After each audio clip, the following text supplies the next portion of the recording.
திறந்த வாசல் சபையில் 2023ஆம் ஆண்டில் 12 மாத வாக்குத்தத்தங்கள்.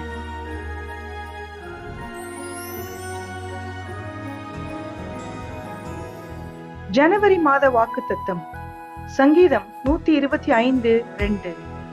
கர்த்தர் இது முதல் என்றென்றைக்கும் தம்முடைய ஜனத்தை சுற்றிலும் இருக்கிறார். பிப்ரவரி மாத வாக்குத்தத்தம் சங்கீதம் 84:7. அவர்கள் பலத்தின் மேல் பலம் அடைந்து சியோனிலே தேவ சந்நிதியில் வந்து காணப்படுவார்கள். மார்ச் மாத வாக்குத்தத்தம் 1 ராஜாக்கள் 17:9. உன்னை பராமரிக்கும் தேவன். ஏப்ரல் மாத வாக்குத்தத்தம் நாகூம் 1:8. புரண்டு வருகிற வெள்ளத்தினால் சர்வ சங்காரம் பண்ணுவார், இருள் அவர் சத்துருக்களை பின்தொடரும். மே மாத வாக்குத்தத்தம் 1 சாமுவேல் 14:6. கர்த்தர் நமக்காக ஒரு காரியம் செய்வார். ஜூன் மாத வாக்குத்தத்தம் புலம்பல் 3:23. அவைகள் காலைதோறும் புதியவைகள், உமது உண்மை பெரிதாயிருக்கிறது.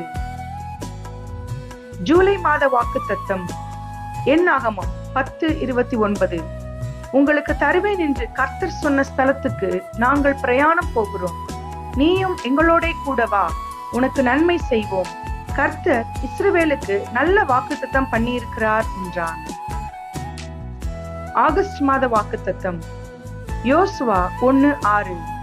பலம் கொண்டு திடமனதாயிரு, இந்த ஜனத்தின் பிதாக்களுக்கு நான் கொடுப்பேன் என்று ஆணையிட்ட தேசத்தை நீ இவர்களுக்கு பங்கிடுவாய்.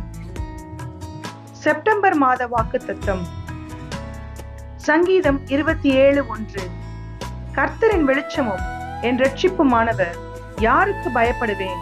கர்த்தரின் ஜீவனின் பலனானவர், யாருக்கு அஞ்சுவேன்? அக்டோபர் மாத வாக்குத்தத்தம் ஏசாயா 40:31. கர்த்தருக்கு காத்திருக்கிறவர்களோ புது பலன் அடைந்து கழுகுகளைப் போல செட்டைகளை அடித்து எழும்புவார்கள்.